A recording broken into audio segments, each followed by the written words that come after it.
बोली राघवेंद्र सरकार की जय हो। माता कौशल्या बड़ी अधीर हो गई। ठीक है बेटा, यदि केवल तुम्हारे पिता की आज्ञा हो तो मैं तुम्हारी माँ हूँ, रोक सकती हूँ, लेकिन माँ और पिता दोनों का यदि आदेश है तो तुम्हारे लिए वो वन भी सैकड़ों अवध के समान है। मेरा आशीर्वाद तेरी साथ है। उसी समय पर प्रेमियों जानकी जी आ गई। जानकी जी को खबर लग गई, आकर के और सासू के चरणों के पास में आकर के बैठ गई और आंसुओं की झड़ी लग गई। सोच रही है, हे विधाता, आज तक मैं कभी सासू माँ के सामने कभी बोली नहीं थी, इस प्रकार से कभी अपने इच्छा ऐसी प्रकट नहीं करी कि मैं कभी इनके साथ जाऊं कहीं, लेकिन आज तो मुझे कहना पड़ेगा शायद।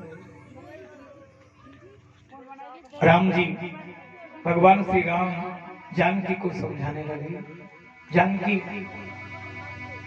मुझे 14 वर्ष का वनवास मिला है, मैं 14 वर्ष के लिए वन में जाऊंगा, तुम यहीं पर रहना,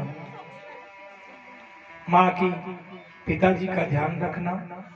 जानकी जी कुछ नहीं बोली, लेकिन प्रेमियों,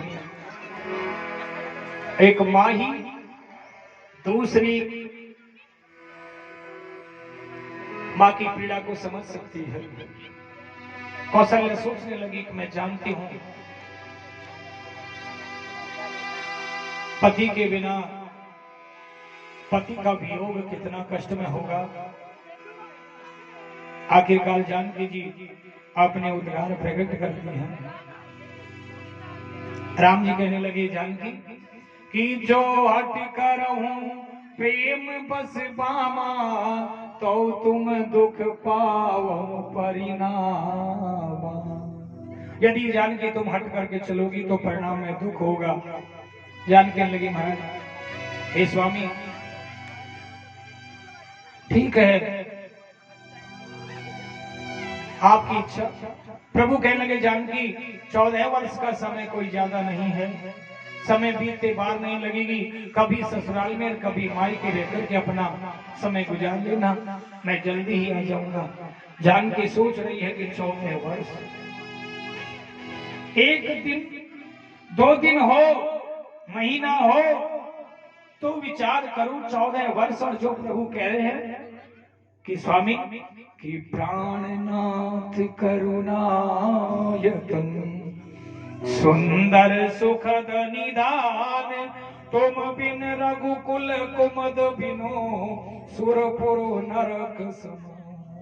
स्वामी, मैं जहां तक मैं और तो कुछ नहीं जानती, लेकिन मैं तो ये जानती हूँ कि आपके बिना तो मुझे सुरपुर कहते हैं, देवलोक भी नरक के समान लगेगा। अब आपकी इच्छा है, सास ससुर गुरु सजन सहाई, सुत सुंदर सुशील सुखदाई।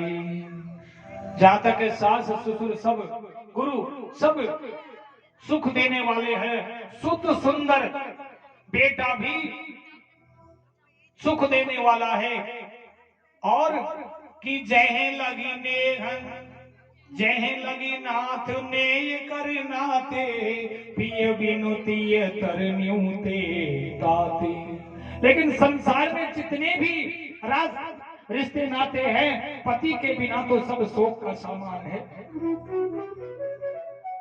हे स्वामी, तनु धन धाम धरणीपुर राजू सब बेकार है, जिय बिनु देह नदी बिनु बारी, कैसी नाथ पुरुषो बिनु नारी। स्वामी, जैसे इस देह में जीव नहीं हो तो इस देह का क्या महत्व है, नदी में पानी नहीं तो उस नदी का क्या महत्व है, और यदि पति साथ में नहीं है तो फिर नारी का जीवन कोई जीवन है। अब आप मुझे अवध में रखो और चाहिए साथ ले चलो। और प्रेमियों, आखिरकार माता कौशल्या ने कह दिया, राम जानकी तुम्हारे साथ